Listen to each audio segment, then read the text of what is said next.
इस वार्षिक कार्यक्रम में प्रमुख अतिथि के रूप में उपस्थित राज्यसभा के सांसद और जिनका व्यक्तित्व और कृतित्व दोनों ही बहुआयामी हैं, जिनको सारे देश में विद्वता के क्षेत्र में सम्मान के साथ सुना जाता है, ऐसे मेरे मित्र माननीय सुधांशु त्रिवेदी जी आरोग्य भारती के राष्ट्रीय सचिव और इस कार्यक्रम के प्राणभूता माननीय डॉक्टर अशोक वासवे जी, डॉक्टर अभिजीत देशमुख जी, डॉक्टर अजय सिंह जी, भरत शरण जी, सत्येंद्र भूषण जी, देश पांडे जी, पूर्व विधायक राम प्रताप जी, आशीष अग्रवाल जी और इस अवसर पर उपस्थित सभी सम्मानित महानुभाव, बहनें और पत्रकार मित्रों, बस लास्ट चल रहा है। आरोग्य भारती बाइट वगैरह बाइट के इस गरिमामयी कार्यक्रम का हिस्सा बनकर मैं निश्चित रूप से गौरवान्वित अनुभव कर रहा हूँ, क्योंकि हम सब जानते हैं कि जब कोई श्रेष्ठ अभियान होता है तो वह अभियान एक न एक दिन पूर्णता को प्राप्त करता ही है। और आरोग्य भारती का यह जो अभियान है, एक दिन इसको सर्व मान्यता मिलेगी, ऐसा मैं विश्वास पूर्वक कथन इस अवसर पर कर सकता हूँ। मुझे इस बात की भी प्रसन्नता है कि आरोग्य भारती के टीम ने आज के विषय के प्रतिपादन के लिए सुधांशु त्रिवेदी जी को चुना। सुधांशु त्रिवेदी जी को अक्सर आप लोग अनेक कार्यक्रमों में सुनते रहते होंगे और अभी भी आप सबने सुना। मैं समझता हूं कि विषय का विस्तार से प्रतिपादन करने का जो प्रयत्न उन्होंने किया है, उसके लिए मैं हृदयपूर्वक बहुत बहुत बधाई देना चाहता हूं।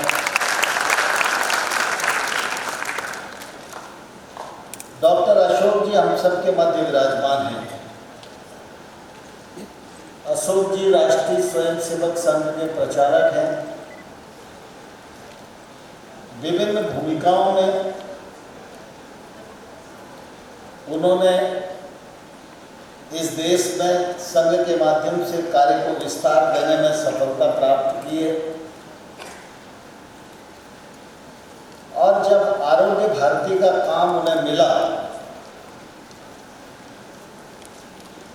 तो उस समय आरोग्य भारती के काम का उतना विस्तार नहीं था जितना विस्तार की आवश्यकता अपेक्षित थी। डॉक्टर वाजपेयी का केंद्र भी भोपाल है और इस कारण भी उनका सानिध्य अनेक लोगों को मिलना स्वाभाविक रूप से हो ही जाता है। लेकिन उनकी सक्रियता, उनकी प्रामाणिकता, विचार और देश के प्रति उनका समर्पण, काम करने की जो जिज्ञासा है, आज उसी का परिणाम है कि आरोग्य भारती 41 राज्य और 800 से अधिक जिलों में एक सशक्त प्रतिनिधि संगठन के रूप में खड़ा हुआ है। हम सब इस बात को भलीभांति जानते हैं कि प्रकृति के अनुरूप जीवन और भारतीय जीवन यही अपने आप में स्वस्थ जीवन है। बस जरूरत इस बात की है कि हम प्रकृति को समझें, प्रकृति की पूरकता को समझें और जो हमारी देशज पद्धतियां रही हैं, हमारे पूर्वज जिन परंपराओं में पद्धतियों में पले बढ़े हैं, जिनको आजकल हम पुरातनकालीन पद्धतियां कहकर रिजेक्ट करते हैं, उसी भारतीय जीवन पद्धति को अगर हम अपनाने की कोशिश करेंगे तो मैं समझता हूं कि आरोग्य भारती को आप सभी लोगों का ये बहुत बड़ा सहयोग और बहुत बड़ा योगदान होगा।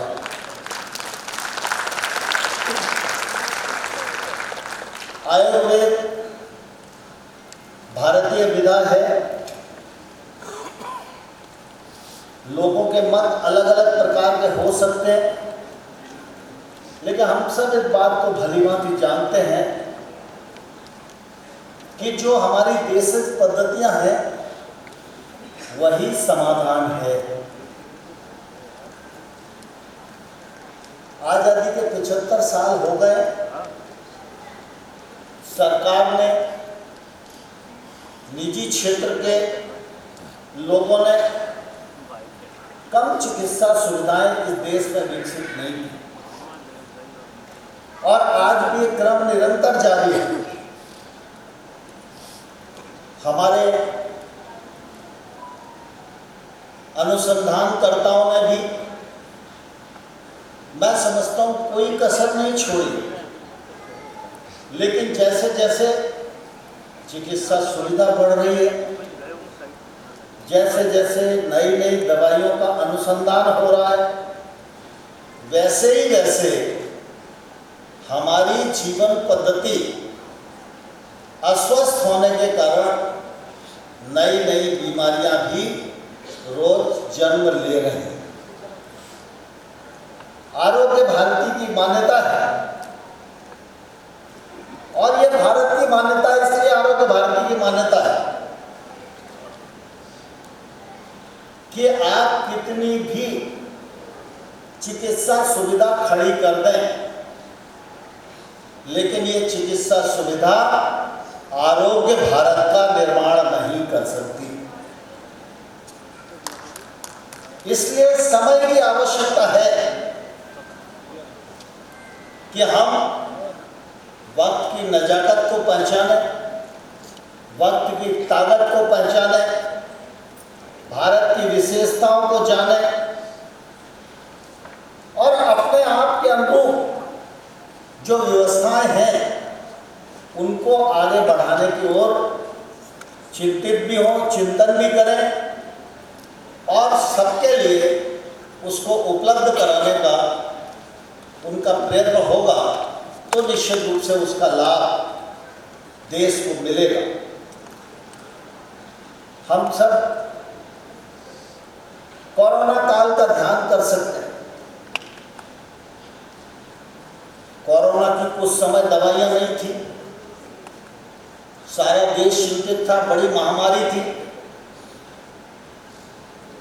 लेकिन उसके बावजूद भी सर्वाधिक लोगों को फायदा मिला तो आयुर्वेद काढ़े से ही मिला। घर घर घड़ा पहुंचाने का प्रयत्न जो सरकारों के माध्यम से हुआ, वही समय था जब तुलसी के अर्क की कीमत बढ़ी, वही समय था जब गिलोय के अर्क की कीमत बढ़ी, वही समय था जब एलोवेरा की कीमत बढ़ी। मार्केट में इनकी उपलब्धता खत्म हो गई थी क्योंकि उस समय जो परिस्थितियां थी उन परिस्थितियों में वैक्सीन नहीं थी। कोरोना की स्पेसिफिक दवाई नहीं थी, इसलिए इम्यूनिटी कैसे बढ़ाएं? तो इम्यूनिटी बढ़ाने के लिए तुलसी ही काम आई, एलोवेरा ही काम आया, काढ़ा ही काम आया। और इसलिए उस समय ये बात भी कही जा रही थी कि भारत वैक्सीन इजाद नहीं कर पाए। जब प्रधानमंत्री जी ने वैक्सीन बनाने की बात कही तो तब लोगों को लगता था ये नरेंद्र मोदी जी बोल रहे हैं, लेकिन नहीं होने वाला काम है, क्योंकि हम सब जानते हैं चाहे वैक्सीन टीबी का आया हो, चाहे वैक्सीन पोलियो का आया हो, हमने नहीं बनाया था, इसलिए वर्षों बाद पैसे देने के बाद हम लोगों को मिला। और जब तक नहीं मिला था, जितने भारतीय हताहत हो गए थे, वो जवाबदेही किसी की नहीं बची। लेकिन आज हम सब लोगों को यह भरोसा करना चाहिए कि दुनिया की तरफ देखने की जरूरत नहीं है। चीन क्या करेगा, अमेरिका क्या करेगा, डॉक्टर्स यहां बैठे हुए सब जानते हैं किसी भी वैक्सीन को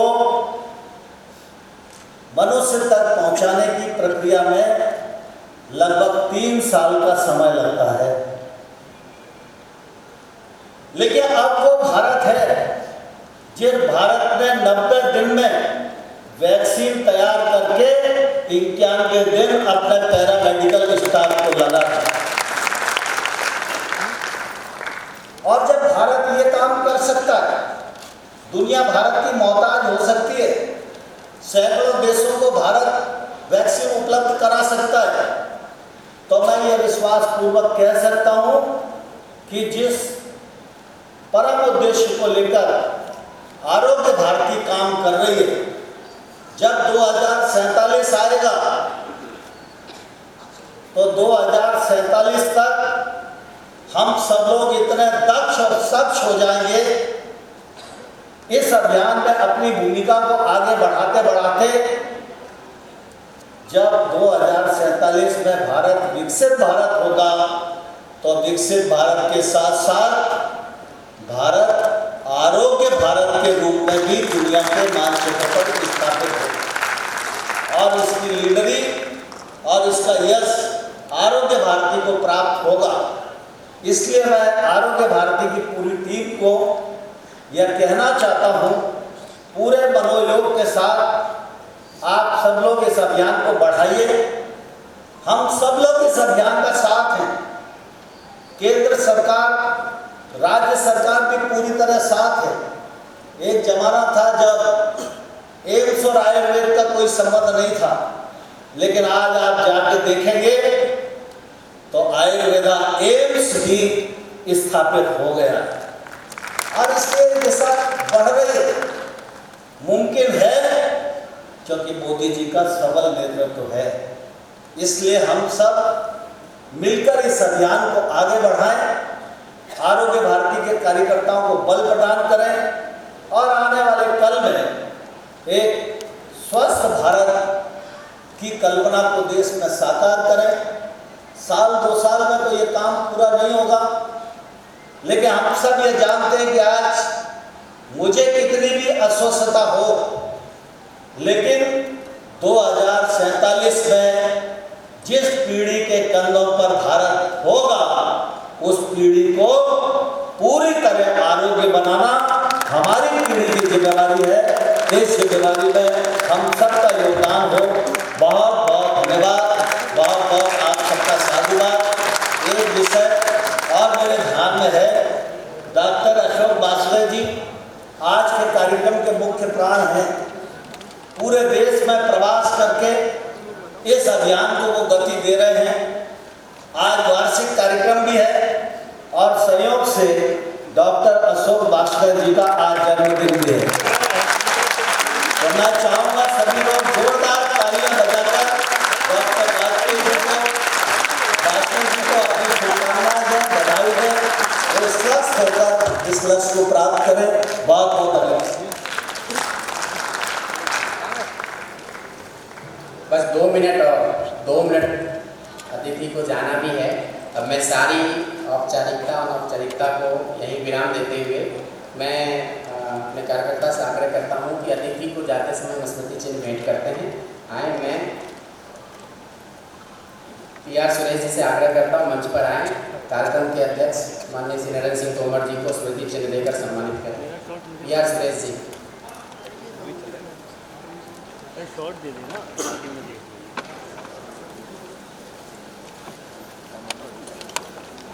राजेश बौसार जी से आग्रह करता हूं मंच पर आए।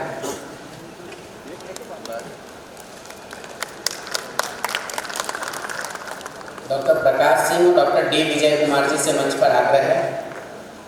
राजेश बौसार जी से आग्रह है सुधांशु त्रिवेदी जी को स्मृति चिन्ह देकर सम्मानित करेंगे।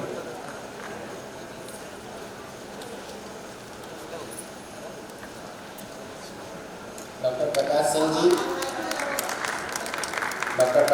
जी D विजय कुमार सिंह जी से आग्रह है डॉक्टर अशोक कुमार वाजपेयी जी को स्मृति चिन्ह देकर सम्मानित करें।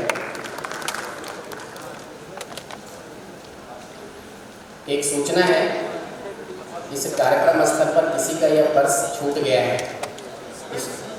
इसमें कुछ राशि भी है। जिन सज्जन का होगा सज्जनता पूर्वक मुझसे आकर के संपर्क करें और ले जाएंगे। यहाँ नहीं हो तो कार्यालय में भी आकर के ले सकते हैं। इसमें राशि है और अच्छी खासी राशि है, इसलिए सज्जनता पूर्वक आकर इस पर्स को ले जाएंगे। आज इस कार्यक्रम में उपस्थित हुए मैं माननीय नरेंद्र सिंह तोमर जी का आभार, अतिथि के नाते भी, यह स्थान उपलब्ध कराने के नाते भी, हम सबका मार्गदर्शन करने के नाते भी। सुधांशु जी केवल हमारे कार्यक्रम के लिए समय निकाल कर आए, इसलिए आपका आभार। आप सभी को बहुत बहुत धन्यवाद। अल्पाहार की व्यवस्था